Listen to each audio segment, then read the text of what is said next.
Shalom. Voilà, je suis là et puisque nous sommes à l'heure, nous allons donc commencer. Nous allons étudier donc dans Oroth, dans Israël ou Triato, et nous sommes arrivés au passage Tetzain. Évidemment, il sera difficile pour la plupart des personnes ici présentes de suivre. Ah, mais non, non, et puisqu'ils ont le texte, c'est très bien. Donc, Israël ou Triato, Tetzain, dans le Rav Kook. On peut dire que ce passage est relativement facile. Il parle d'une notion classique dans le Rav Kook, qui est une conséquence du monothéisme, c'est l'unité du Yetzer Hara et du Yetzer Hatov. C'est-à-dire, alors que, bon, c'est en fait orienté vers le christianisme, alors qu'en principe le christianisme fait une division, une scission entre le spirituel et le matériel, entre le bon penchant et le mauvais penchant. Le judaïsme, lui, prône la primauté de l'unité. Et ça implique donc que tout dans l'être de l'homme doit participer de la manifestation de son être, aussi bien les tendances au bien que les tendances au mal, aussi bien également que l'intelligence, les sentiments, l'imagination, le corps et tout ce que ça implique. Un des symptômes les plus importants de ça, c'est, comme vous le savez, la circoncision, qui est une alliance qui est conclue dans la chair, dans la partie la plus vivante de l'être humain, celle qui est souvent démonisée par la tradition chrétienne et qui est sanctifiée par la tradition juive.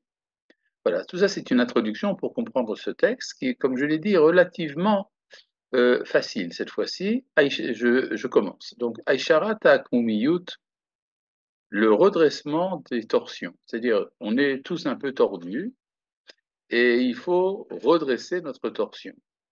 Donc, Aïcharat Akumiyut, le redressement des torsions, Bitrunot Bediot Bashkafat Achaim, pour ce qui est du caractère, des opinions, de la conception du monde, Ad Lealiot Akodesh Ameulot, jusqu'à ce qu'on arrive aux ascensions spirituelles les plus hautes, c'est-à-dire, y compris donc la prophétie.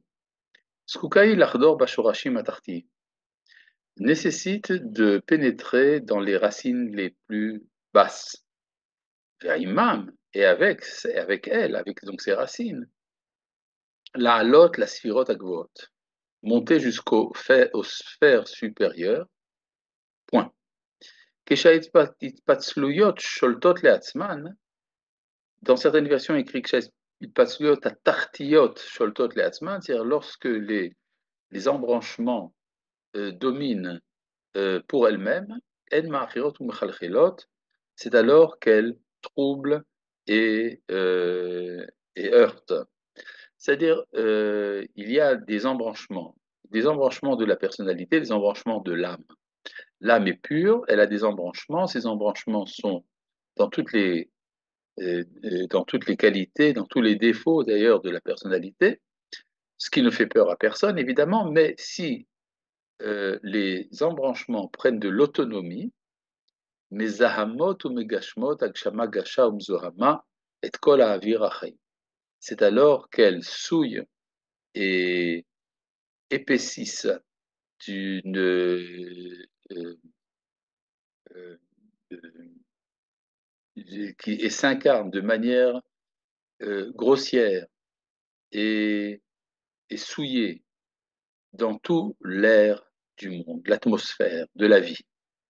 וכשהן נאחזות ומתבטלות בתכנים שמעליהם ועולות בעלייתם, הרי הן מוסיפות עוד חיים, תואר וקודש, et quand elles sont accrochées à des contenus qui les dépassent et qu'elles montent, et que ces embranchements montent avec elles, avec ces contenus supérieurs, ils ajoutent de la lumière de la vie, de la sainteté, Toar Kodesh, de la sainteté, de la pureté et de la sainteté, Omed Zetiferet Bakol, de la puissance et de la splendeur en tout.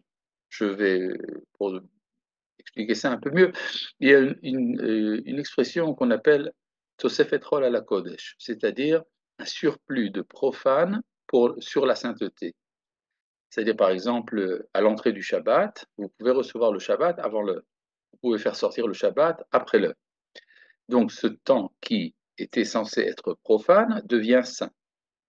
Maintenant, si vous prenez quelque chose de profane et que vous le reliez à ce qui est impureté, souillure, alors il va lui-même devenir souillure. C'est-à-dire, vous avez le chol est intermédiaire entre la sainteté et l'impureté. L'impureté est nocive, la sainteté est bénéfique, et le profane, c'est au milieu. Alors de même, les embranchements de l'être, les hitpatzluyot, comme dit le Rav, les hitpatzluyot en question sont pures, mais il faut qu'elles soient liées à des contenus qui sont plus hauts que eux, comme par exemple le temps du Chol qui doit se relier au Shabbat. De même, par exemple, si je sens en moi, euh, par exemple, le désir, ça c'est un exemple amené par le Talmud, le désir de verser le sang.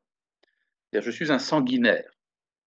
Qu'est-ce que je dois faire? Alors, je saurai soit vous précisez, s'il vous plaît, les embranchements. Justement, je vais dire un embranchement, par exemple, c'est une tendance qu'on peut avoir, une tendance sanguinaire. Alors maintenant, qu'est-ce qu'on fait quand on a une tendance sanguinaire? Alors on peut soit essayer de tout faire pour l'éliminer, soit, ce qui est plus souhaitable, c'est de s'en servir pour le bien, parce qu'on peut devenir, c'est un exemple donc amené par la Guémara, on peut devenir soit assassin, soit, alors il y a une manière intermédiaire qui est d'être shochet, c'est-à-dire je deviens abatteur dans un abattoir, soit je fais la circoncision. La circoncision, c'est verser le sang en sainteté.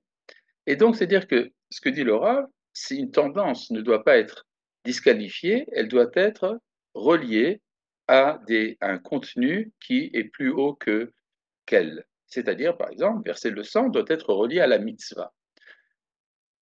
Et ça, c'est le principe donc éternel. Yesod Nitzrihu, c'est un fondement éternel. Ve'ahavta et Hashem Elohecha bechol levavcha, que tu dois aimer l'Éternel, ton Dieu, de tout ton cœur. Bishne Yetzarecha, dans tes deux tendances, Beyetzeratov ou Beyetzerara, tu dois te servir aussi bien de ton bon penchant que de ton mauvais penchant pour aimer Dieu. Alors vous avez ici donc comme David, tel David Améler qui avait quelque chose dès ça avant lui, c'est très bon. Ahava hein, et Nashlema, pardon. Donc, Rav, les embranchements, c'est des tendances naturelles du coup de l'être. C'est ça ce qu'on appelle les embranchements, c'est les Oui, possibilités de. oui, c'est toutes les potentialités que nous avons en nous qui ne sont pas forcément intellectuelles ou qui ne sont pas forcément de la sainteté. C'est-à-dire tout ce qui peut nous amener au mal, mais qui en soi n'est pas un mal. Excusez-moi, je dois prendre un verre d'eau.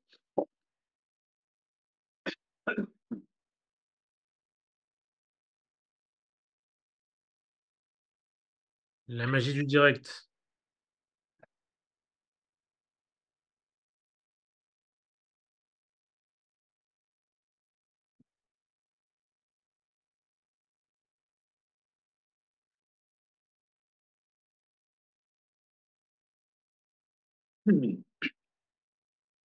Par exemple, prendre un verre d'eau est un embranchement aussi. C'est-à-dire, il n'y a rien de nécessaire dans le fait de boire de l'eau, il n'y a pas de mitzvah de boire de l'eau, et ça peut servir donc au bien et au mal. Donc je reviens ici à tu aimeras l'Éternel ton Dieu de tout ton cœur, Bishnei Yetzarecha, interprétation des Chachamim avec tes deux tendances, Bi Yetzeratov ou Yetzera.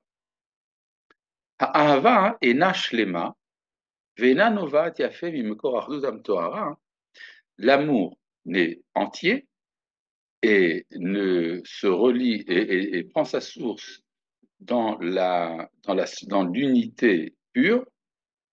Ki'im keshekolim et haYetzarim beyachad. Cela n'est possible que lorsque tous les Yetzarim, tous les penchants, sont unis. Vayetzerara mitaged im haYetzeratov. Le mauvais penchant se le relie et est enlacé avec le bon penchant, Yetzeratov. Le Yetzirah, donc, de ce point de vue-là, est positif. Le Yetzirah, c'est ce qu'on appelle l'amour de la vie. L'amour de la vie est une bonne chose. Simplement, aimer la vie pour la vie, cela peut amener au mal. Parce que le désir de la survie le désir de vivre, tout simplement, ne tient pas compte forcément de la morale. Mais ce désir en soi est une très bonne chose. Il fait partie de l'unité de l'être.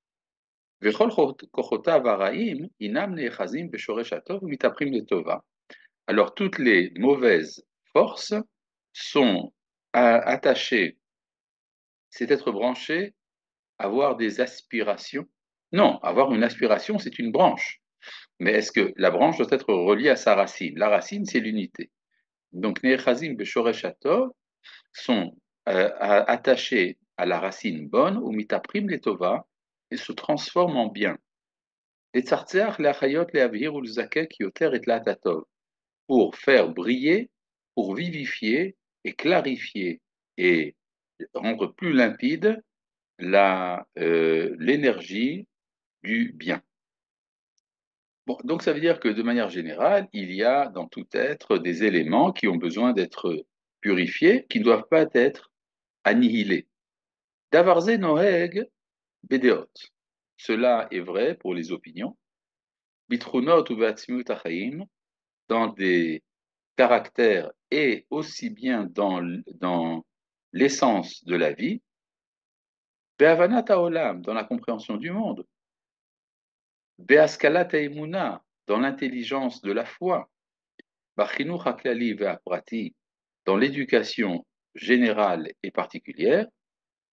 B'sheifot ha'adinot shel hachaim shel ha'enoshiyut, dans les aspirations délicates de la vie, aussi bien de l'humanité, chez la leumiyut, du nationalisme, ושל השלמת האדם בתור תקוות האושר המעולה, et l'accomplissement de l'homme à la lumière de l'espérance du bonheur suprême.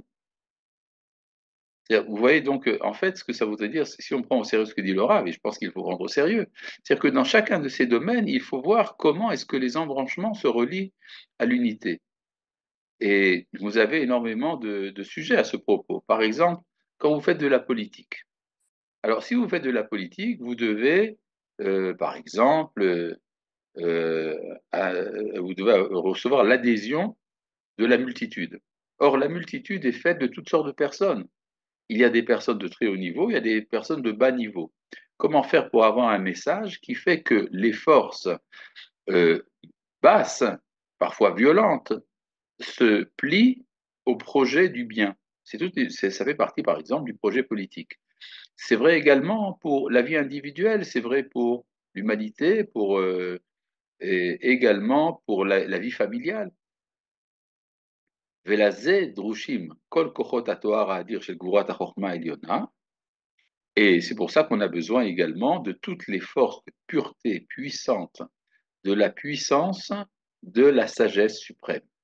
C'est-à-dire, une fois que le Rav nous a fait ici une liste des nécessités du Yetzer Hara, il va nous parler également de la nécessité du Yetzer Hatov et des lumières de sagesse qui y sont liées.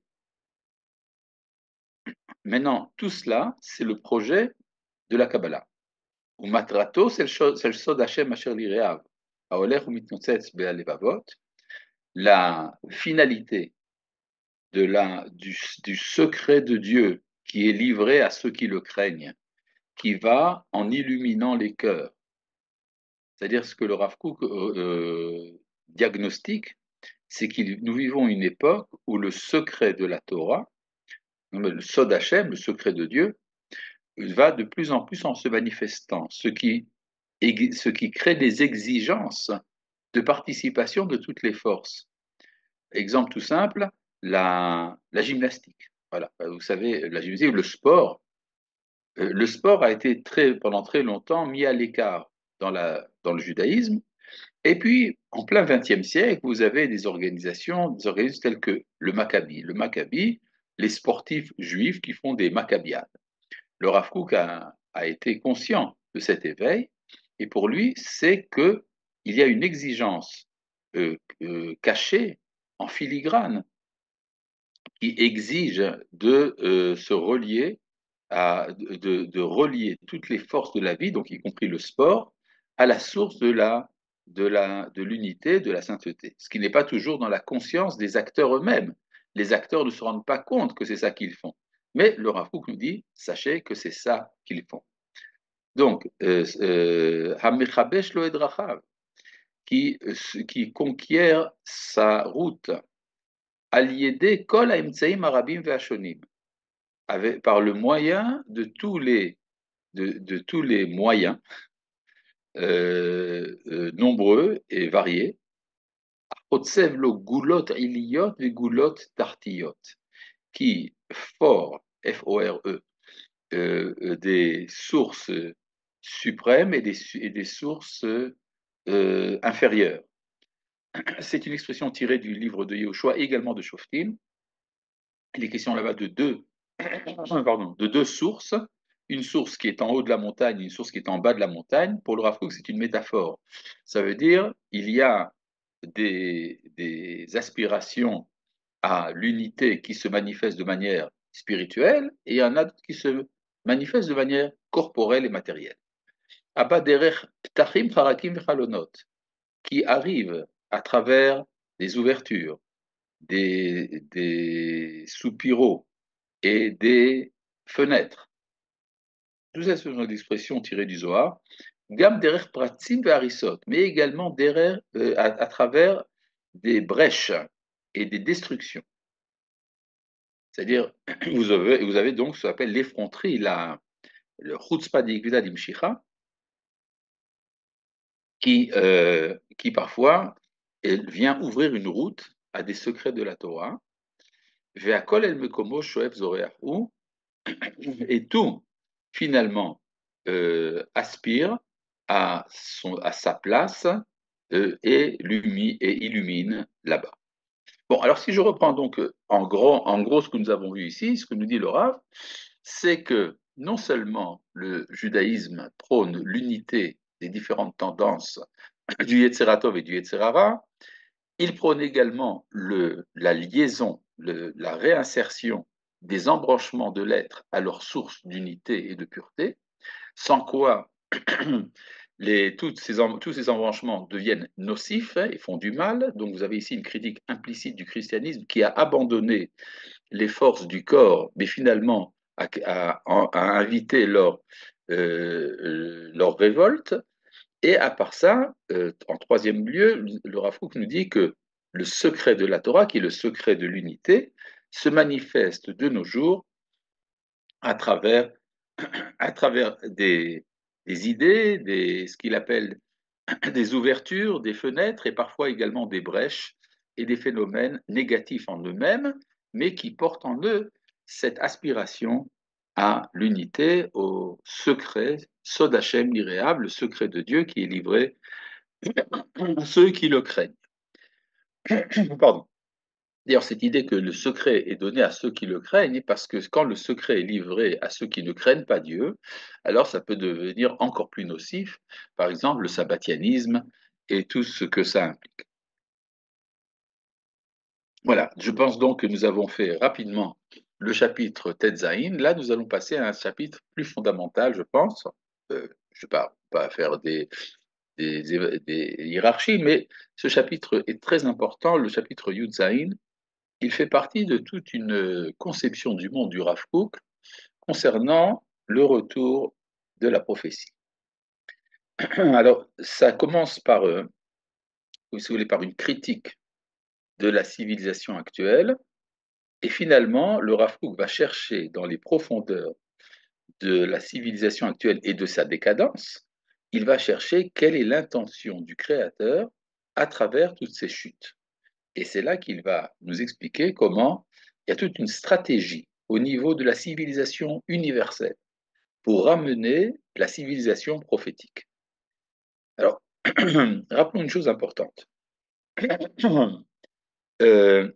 Pour Maïmonide, il y a deux forces abstraites qui habitent le cœur de l'homme, c'est l'intelligence et l'imagination.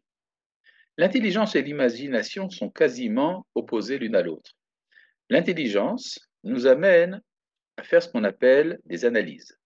Et on prend un phénomène et on va le diviser, on va le subdiviser en ses composantes. C'est ça le travail de l'intelligence. C'est-à-dire, par exemple, vous voyez une pomme, Et puis vous vous demandez, mais d'où vient cette pomme? De quoi est-elle faite? À quoi va-t-elle servir? Est-ce qu'elle peut tomber de l'arbre ou pas? Etc. C'est-à-dire, c'est un peu, on va dire, le contraire de l'intuition existentialiste dont Jean-Paul Sartre parle quand il dit qu'il a compris ce que c'était l'existence en regardant la racine d'un arbre dans un jardin à Paris.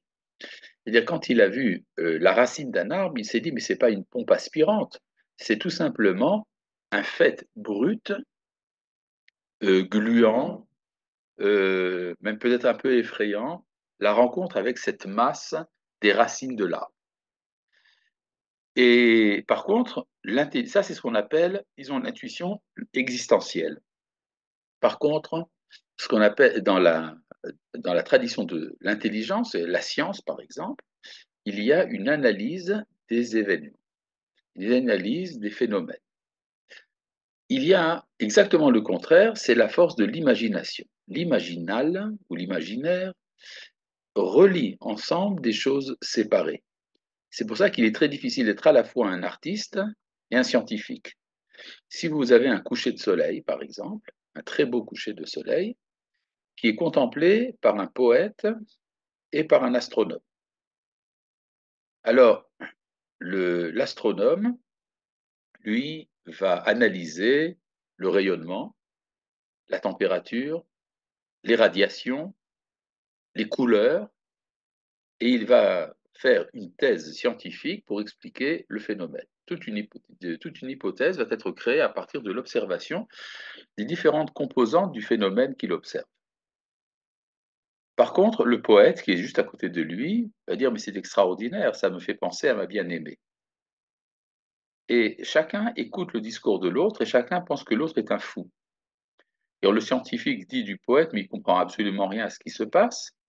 Il pense que c'est un message qui lui est livré, alors qu'en fait, c'est un phénomène à analyser. Par contre, le poète se dit, mais ce scientifique est un fou. Il ne se rend pas compte de l'importance du phénomène, de la nature profonde du phénomène qu'il regarde. Il s'attache à des chiffres, à des mesures, toutes ces choses qui sont tout à fait superficielles. Donc, vous avez ici donc deux forces. Pour Maïmonide, dans le Guide des égarés, le prophète est celui qui est capable de recevoir un flux divin sur ces deux forces à la fois. C'est-à-dire que si le flux divin, dit Maïmonide, ne s'épanche que sur l'intelligence, alors vous aurez un poète, non, pardon, vous aurez un philosophe. Si le même flux ne s'épanche que sur l'imagination, vous aurez soit un poète, soit un homme politique. Les hommes politiques se servent de l'imagination pour emporter l'adhésion du peuple. Mais si le flux en question s'épanche de manière égale sur l'intelligence et sur l'imagination à la fois, alors ça vous donne un prophète. Alors qu'en est-il dans la civilisation actuelle? Dans la civilisation actuelle, il y a une prédominance de l'imagination, de l'audiovisuel. Là, je vais lire donc le texte. Kol atarbut azmanit, toute la culture actuelle, zmani dans l'hébreu de l'époque du Rafouk, ça veut dire actuel, benouyahi al yesod koach hamedame, est construite sur le fondement de la force de l'imagination.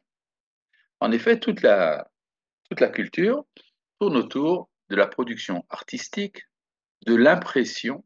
Par exemple, vous avez un candidat au pouvoir, sa réussite dépendra non pas de ce qu'il dit, mais de la manière dont ça sera présenté dans les médias.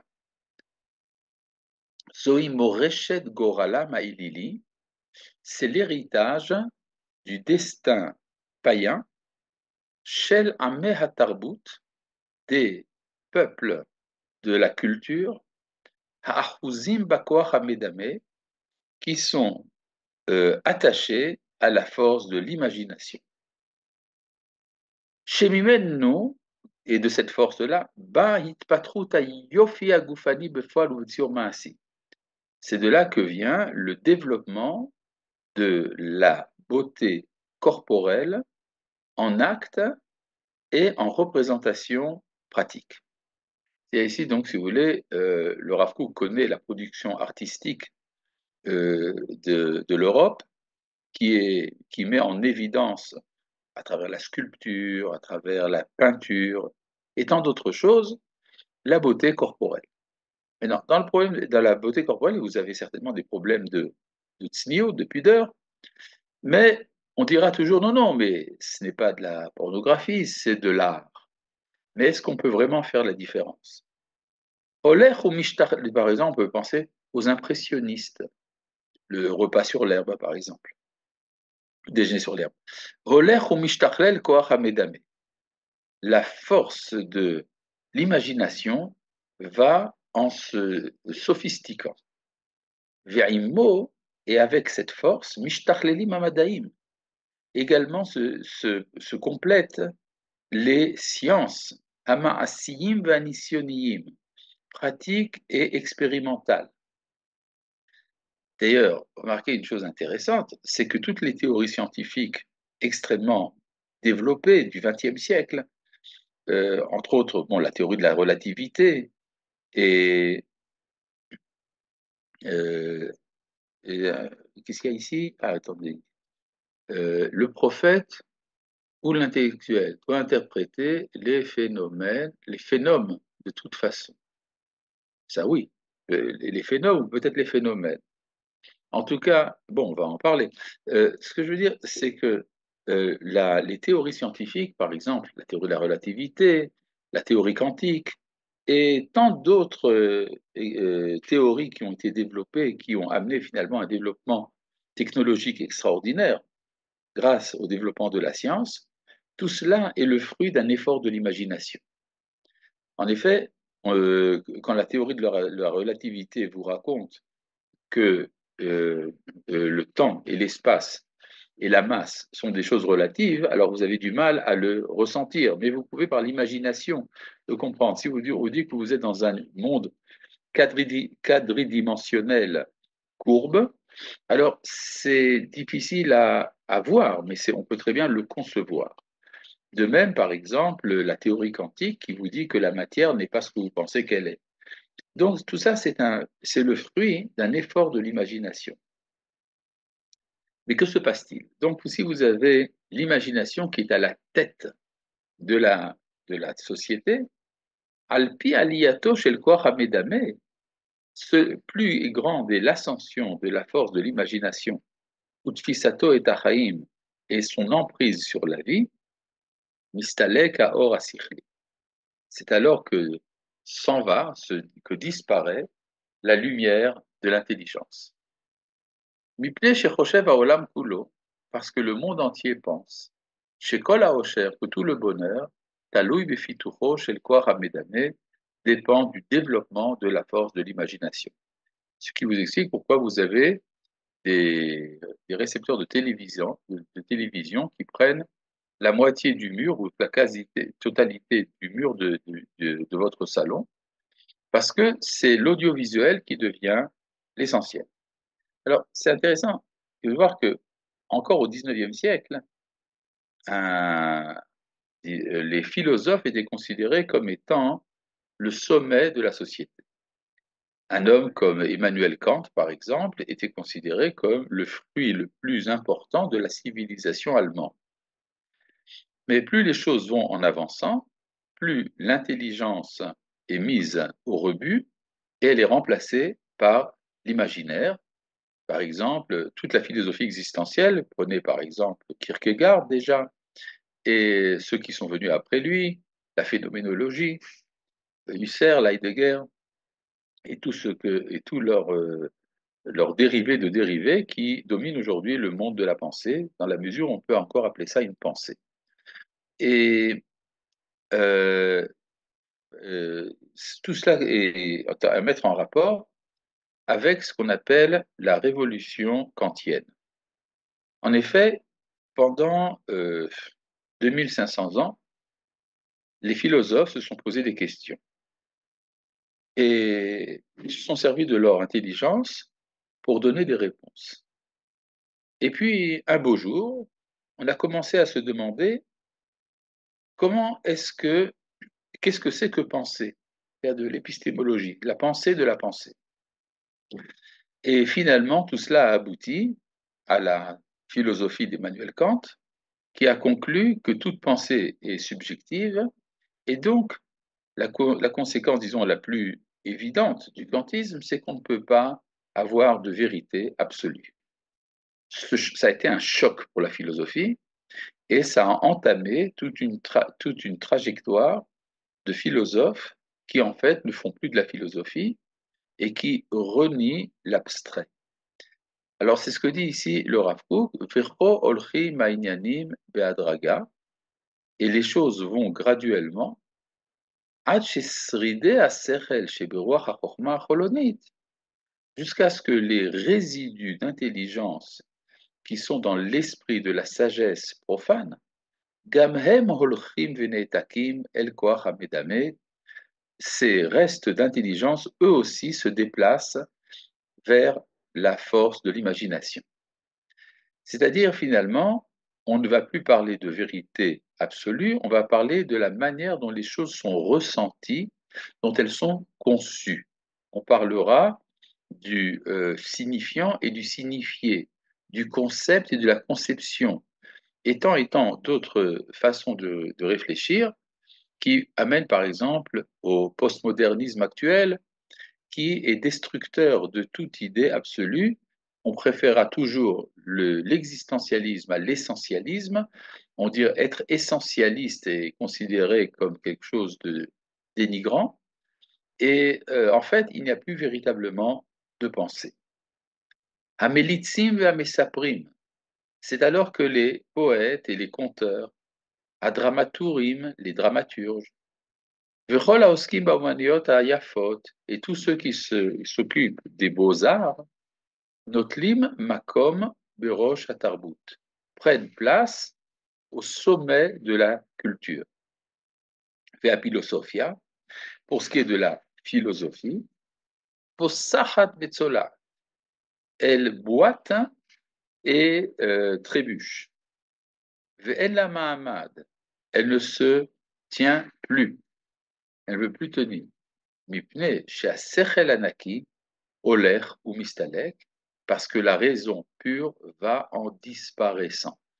Alors, on voit déjà ici, le Rav Kook fait allusion à la critique de la raison pure chez Emmanuel Kant. C'est ce livre dans lequel, finalement, la conclusion, c'est l'impossibilité de savoir quoi que ce soit. En effet, dans la critique de la raison pure, sont posées trois questions fondamentales qui sont l'essentiel de toute la pensée humaine. Qu'est-ce que je peux savoir, qu'est-ce que je peux espérer et que dois-je faire? Et la conclusion est à peu près ce que je peux savoir, pratiquement rien. Qu'est-ce que je peux espérer? Pas grand-chose. Qu'est-ce que je dois faire? Je ne sais pas. Alors, donc ici dans le chat, nous pouvons observer. Alors, Rav, qu'est-ce qui permet de recevoir le flux divin dont vous parlez? Ce ne peut être la morale, puisque nous pouvons observer que l'intelligent se passe souvent de la morale et que les poètes aussi. Oui, donc ce flux divin nécessite la morale. La morale, la sanctification de la vie.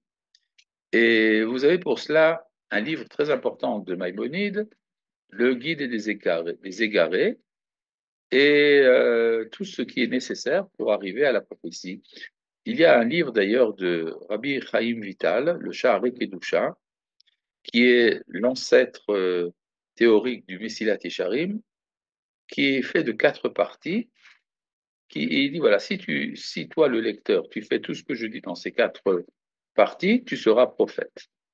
Simplement, le problème, c'est que la 4e partie n'a pas été imprimée.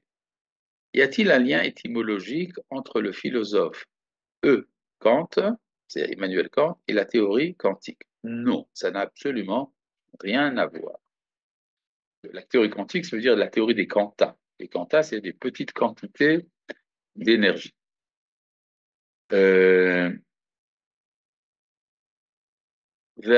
Kefi Siluko, je reviens ici au texte, Kefi Siluko chez la Serel Veroach HaChorma, et en fonction de l'évanouissement de l'intelligence et de l'esprit de sagesse, Ken Chutzpah Yasge Vechokmat Sofrim Tisra. C'est alors que l'effronterie grandit et que la sagesse des sages est méprisée. C'est-à-dire ça, c'est le texte de la Guémara, aussi bien dans le traité de Souka que dans le traité de Sanhedrin, qui explique ce qui se passe à l'approche de la venue messianique. Dans les temps messianiques, à l'approche de la venue du Messie, il y a une abondance de chutzpah. Chutzpah, c'est-à-dire la remise en question de toute autorité. La chutzpah, c'est-à-dire, la Guémara dit dans un autre endroit, Malchuta belotaga, une royauté qui n'a pas de couronne. C'est-à-dire, la couronne représente l'autorité qui est attribuée à celui qui la porte, mais la chutzpah se dit qu'elle n'a pas besoin de recevoir l'autorité de qui que ce soit. Et c'est ce qui donne, en Israël par exemple, la chilonut. La chilonut, c'est-à-dire l'identité profane, laïque, qui ne nécessite pas de relation à ce qui lui est supérieur. Il n'y a pas ni de monde idéal, ni d'autorité spirituelle, ni d'autorité morale. L'homme est suffisant par lui-même pour se définir. Si vous voulez, c'est une dérivée extrême de l'humanisme. L'humanisme, à l'origine, n'était pas forcément effronté, mais c'est ça que ça a pu donner. Et là, vous avez donc le texte de la Guémara qui dit Vechokmat Sofrim Tisrach, la sagesse des scribes sera rejetée. Tisrach, c'est comme quelque chose de malodorant. Irehet imaesu, ceux qui craignent le péché seront méprisés. Vehaemet tehe ne'ederet, la vérité sera absente. Alors, la Guémara explique que ça veut dire qu'elle est absente. Le mot ne'edar, qui veut dire absent, vient également du verbe, du mot eder, qui veut dire un troupeau. C'est-à-dire que la vérité, Naaset adarim adarim, devient des troupeaux différents. Ce qui veut dire que chaque groupe humain, chaque secteur de la société s'attache à une partie de la vérité, mais personne ne possède la vérité avec un grand V, et tout simplement parce que personne ne s'attache à l'unité de la vérité. Donc c'est ce qu'on appelle Vaemet Tehe Neaederet. La vérité disparaît. Et, en d'autres termes, la recherche de la vérité également disparaît. Ça, on a le sentiment que ça ne sert à rien.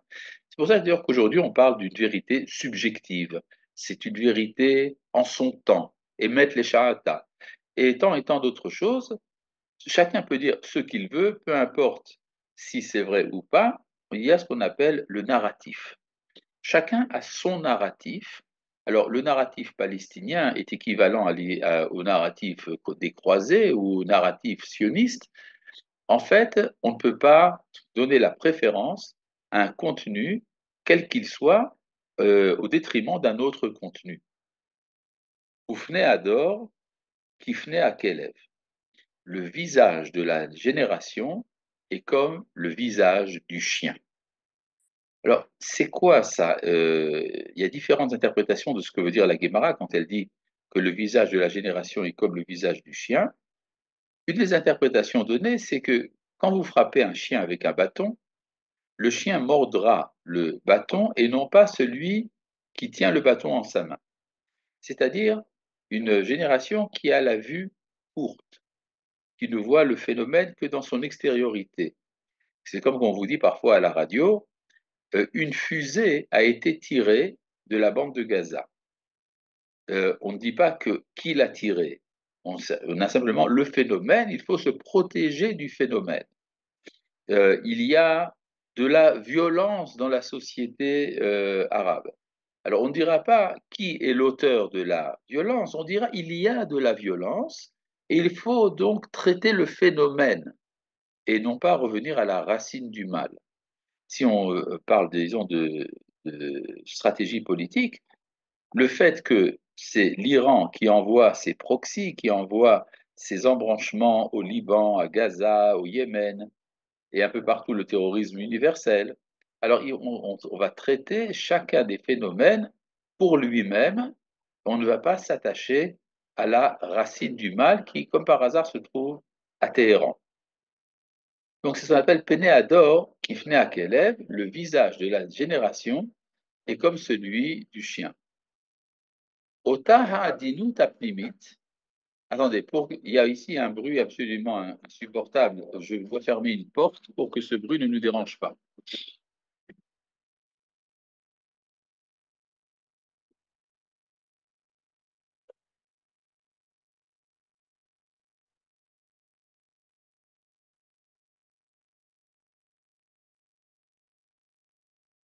Voilà, je suis là. N'ayez pas peur. Euh, donc, venez Ador qui venait à Kelev. Ota ha'adinu tapnimit, cette délicatesse intérieure.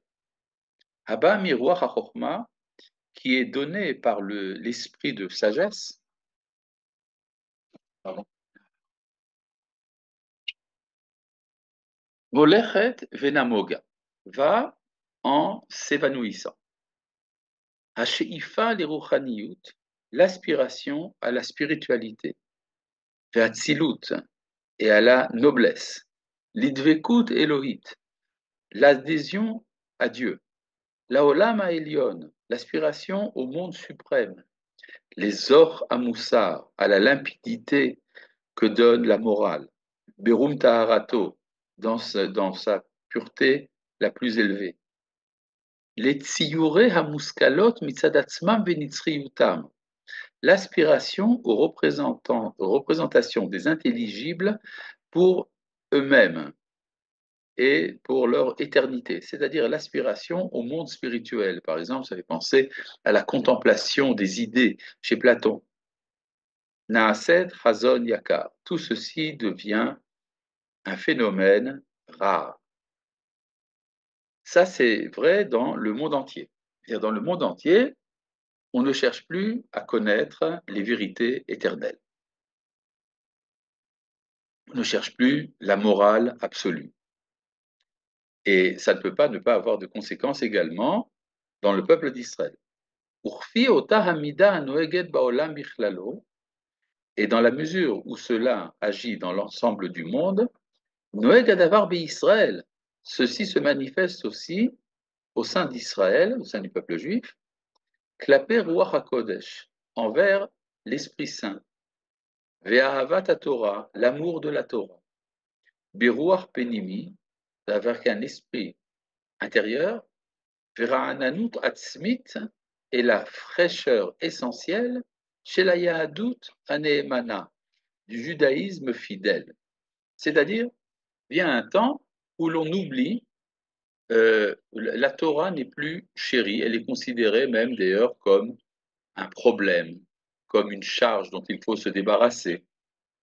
Uva olam sholet ruach mekusham, et dans le monde domine un esprit matériel, épaissi. Ilach eretz shemalker naar. C'est un verset de Michelet. Malheur à toi, pays où le roi est un jeune adolescent. Vesaraïr baboker yochelu, où tes princes, tes ministres prennent leur repas de bon matin. C'est-à-dire une société dans laquelle la classe politique est entièrement orientée vers les plaisirs et ne pense pas au bien de l'État. Alors tout ça, jusqu'à présent, c'est extrêmement déprimant, décevant, mais nous dit le Rav, tout cela est très important, ça fait partie d'un projet. Omnam kolze. Cependant, tout cela, où yesod etza merachok, est fondé sur un conseil lointain. C'est-à-dire, c'est un terme traditionnel, qu'il y a ce qu'on appelle etzot merachok, c'est-à-dire il y a des pensées qui viennent de très loin et qui prennent du temps à s'accomplir. Mais, nous dit le Rav Kook, Atzat Hashem hi, c'est ça le conseil divin, Leashlim et Koach Hamedame, qui est de parfaire la force de l'imagination. C'est-à-dire, il est très important que l'imaginaire se développe.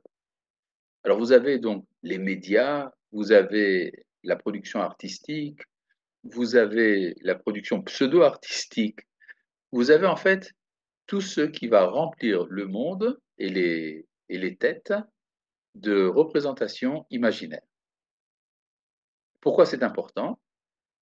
Mipnei shu basis bari, les rois haïlion shiofia alav. Parce que c'est un fondement saint, S-A-I-N cette fois-ci, sans le T, pour l'Esprit suprême qui se manifestera en lui. C'est-à-dire l'imagination est nécessaire parce qu'elle va servir de réceptacle à la prophétie. Ruach ha'elyon. ומתוך העליונות של התפיסה הרוחנית שקדמה בישראל, et à cause de la supériorité de la conception spirituelle qui a précédé en Israël, l'imagination a été obligée de s'affaiblir. C'est-à-dire, le judaïsme a prône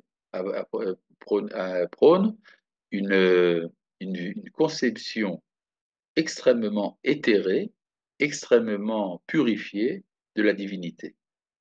Et donc, il y a eu une sorte de réticence chez les sages d'Israël, dans l'éducation juive, il y a une réticence par rapport à l'imagination. Un élève de yeshiva n'ira pas au cinéma.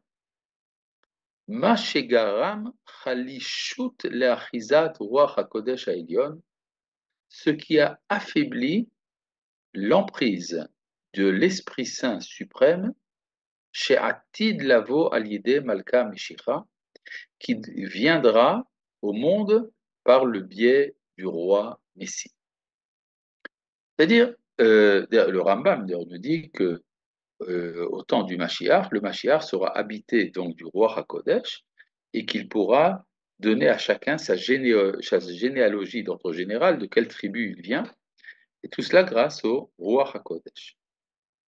Alken, c'est la raison pour laquelle, c'est à cause de cet affaiblissement de la capacité prophétique en fait. Mitbases kaet roi Hamedame, c'est-à-dire que s'établit fortement l'esprit de l'imagination,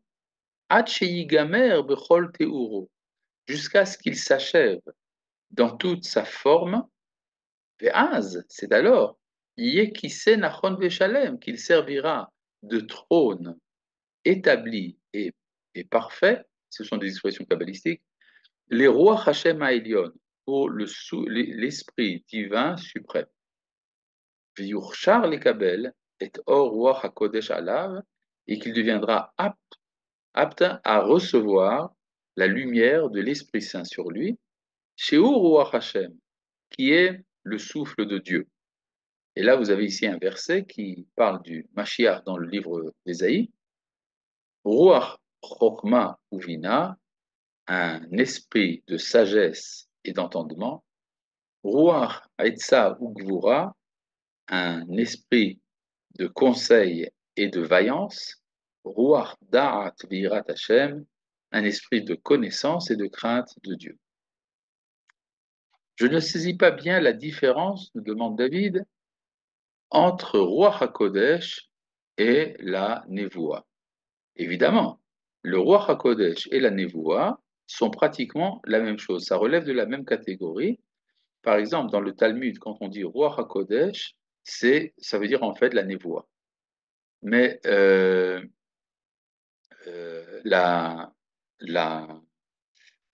roi HaKodesh, c'est vrai la Nevoua. Mais non, à l'époque du Moyen-Âge, on a commencé à faire des distinctions. Alors que la prophétie est absolument claire, elle ne se trompe pas, tandis que le roi HaKodesh, lui, peut être mélangé à de l'erreur. Ça ne veut pas dire qu'il n'y a pas de roi HaKodesh, mais il faut être prudent. Maintenant, il y a ici une petite remarque.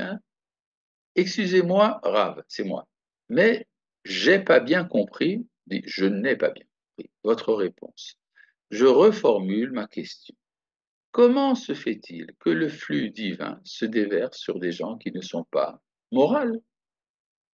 Par exemple, Wagner, Mozart, Arthur Rimbaud, etc. Le flux divin vivifie toute chose dans le monde, y compris la nature. La nature, par exemple, n'est pas forcément morale, elle est même amorale.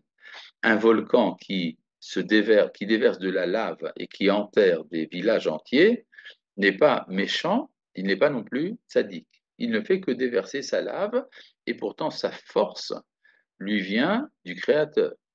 C'est-à-dire, le flux divin se manifeste sur énormément de choses. Maintenant, si vous voulez que ce soit de la prophétie, alors ça nécessite également la pureté morale. Wagner, Mozart et Rimbaud n'étaient pas des prophètes, pour autant que je sache. Rav, et Oui, le Rav Kook ici décrit, enfin, fait un constat ou décrit une réalité du monde tout le temps vrai et un projet du monde sur ce qu'on nous ce dit. que dit le Rav Kook, il parle de l'époque moderne. La modernité a renoncé à la connaissance de la vérité et se concentre de plus en plus sur l'imagination, ce qui a des conséquences morales extrêmement graves. Mais, dit le Rav Kook, c'est nécessaire. C'est nécessaire parce que ça fait partie d'un projet qui nécessite que se recrée le réceptacle de la parole. Là, il y a une suite de la question. De Oui? Félicia. Comment? Attendez, J'avais une attendez question. une seconde. Ah, pardon. Si la méthode Rambam, comme vous nous l'avez dit, ou Ramchal, par exemple, pour atteindre la prophétie existe, mais que personne n'est arrivé à être prophète depuis si longtemps, c'est qu'il nous manque encore un autre facteur. C'est absolument vrai. Par exemple, Maïmonide demande dans le Moré Nevuchim, dans le Guide des Égarés, pourquoi est-ce qu'il n'y a pas de prophète de son temps? Il répond, c'est parce que nous sommes en exil, c'était de son temps évidemment, et dans l'exil, nous sommes dominés par les imbéciles, c'est-à-dire les rois des nations, et donc on ne peut pas être dans la joie. On n'est jamais joyeux quand on est dominé par des imbéciles. Oui. Et c'est la raison pour laquelle la prophétie est empêchée jusqu'à notre retour à notre terre et à notre indépendance. Maintenant, depuis que nous avons l'État d'Israël, nous sommes revenus à notre indépendance et donc le problème de la joie a disparu parce qu'il est évident que le peuple juif ne va pas se mettre à sa tête des personnes qui n'en sont pas dignes. Cependant, si la prophétie n'est pas revenue, c'est qu'il y a également nécessité de ce qu'on appelle la génération. Par exemple, la Guémara nous dit, un tel était digne d'être prophète, mais sa génération ne le permettait pas. Ça veut dire qu'il y a un temps dans l'histoire également, indépendamment des capacités de l'homme. Il y a également l'aptitude de la civilisation dans son ensemble.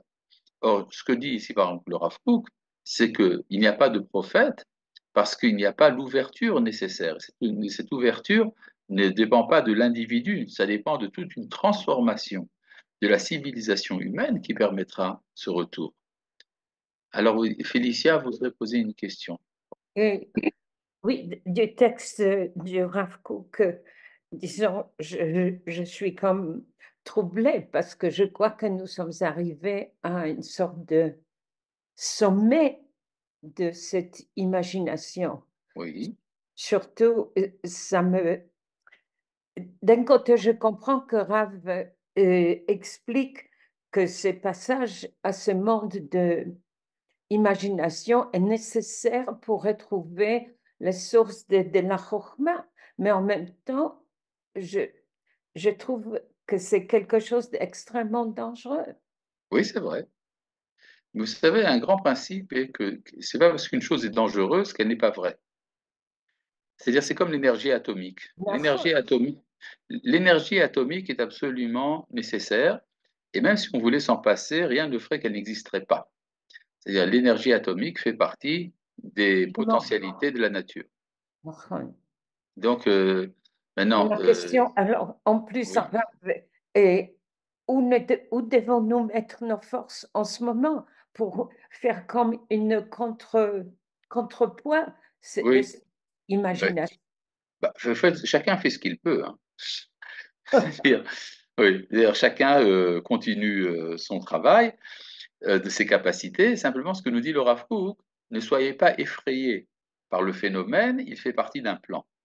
C'est ça qui est important. C'est-à-dire, bon, le Rav Kook est traditionnellement optimiste. Vous savez pourquoi? Parce qu'il croit en la Torah. Et la Torah nous dit que Dieu croit en l'homme. C'est vrai. Mais, tiens donc. Mais il y avait des prophètes en dehors d'Israël comme Esther et Mordechai. C'est absolument vrai. Simplement, rappelons une chose, ce que dit Rabbi Yehuda Halevi dans le Kuzari, que toute personne qui a prophétisé l'a fait soit en terre d'Israël, soit en faveur de la terre d'Israël. C'est Ba o Ba'avura. Et ça explique par exemple pourquoi Ézéchiel, le grand prophète, prophétise en Babylonie. Il a commencé d'ailleurs sa carrière de prophète en Eretz Israël, quand il était très jeune, mais ça a mûri vraiment parmi les exilés de Babylonie. Mais c'est tout à fait possible. Il n'est pas totalement impossible d'être prophète à toute époque d'ailleurs. Simplement, si nous parlons d'un phénomène, une civilisation prophétique, cela demande des conditions qui commencent à être réunies de nos jours. Je rappelle que Mordechai et Esther sont des prophètes, mais ce ne sont pas les plus grands des prophètes. Il y a un texte de la Gemara qui nous dit que pour prophétiser, il faut avoir au moins 3 qualités. Être sage, être vaillant et être riche. C'est-à-dire, il faut être un homme complet. Et un homme complet, si la prophétie se manifestait sur quelqu'un à qui il manque des facultés humaines, alors ça voudrait dire qu'en fait, les prophètes, la prophétie est faite pour les faibles. C'est-à-dire, si quelqu'un viendrait et dire, un pauvre un clochard dirait je suis prophète, on dira c'est parce que tu es clochard que tu es prophète. Alors, attendons que tu améliores ta situation économique, tu verras que tu ne prophétiseras pas.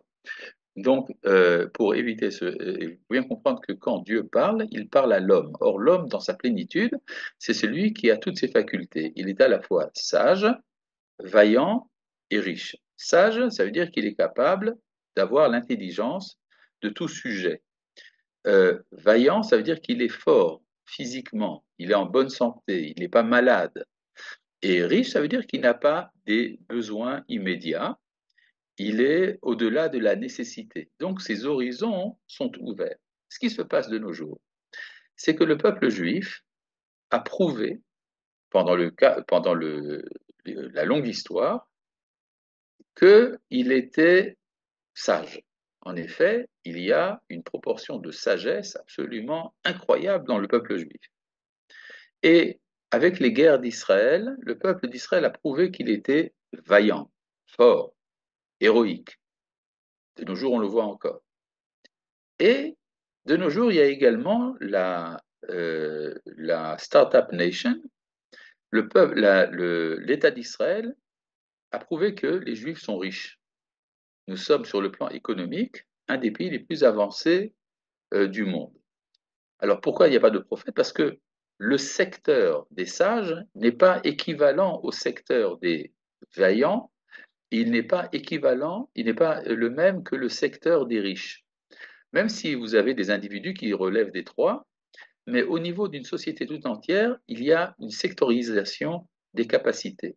Donc le jour où sera faite une synthèse réussie de la société israélienne qui sera à la fois Hacham, Gibor et Achir, sage, vaillant et riche, c'est alors que nous pourrons espérer le retour de la prophétie. Évidemment, ça dépend également de la bonne volonté du bon Dieu. Lui, il a également ses calculs à lui, quand est-ce qu'il fait telle ou telle chose. Nouvelle question, le Premier ministre peut être considéré comme un prophète? S'il fait le nécessaire. Il fait le nécessaire pour prophétiser, il le sera. On n'a pas besoin du Premier ministre pour être prophète. Toute personne qui fait ce qu'il faut peut devenir prophète. Dans le cas actuel, je n'ai pas l'impression que notre Premier ministre, avec toute la considération que je peux avoir pour lui, est un prophète. Et ici une petite note, Meler lo shav, les navis. Shav veut dire vanité. Je pense que Zacharie a voulu dire shavé, shin vav he. Mais il a écrit avec un aleph, ce qui veut dire vanité, mais c'est pas de sa faute. On fait toujours des erreurs de frappe. D'accord. Euh, voilà. Je pense que nous avons fait à peu près le tour du sujet et je pense que ce passage du Rav Kook est extrêmement fondamental. Il est une vision d'ensemble des processus de la civilisation. Ça, c'est assez extraordinaire de voir la grandeur et la profondeur de la pensée du Rav Kook. Non. Voilà, chers amis. À nous les boulots, Hmm. à nous le travail. Ah oui, bien sûr, le boulot.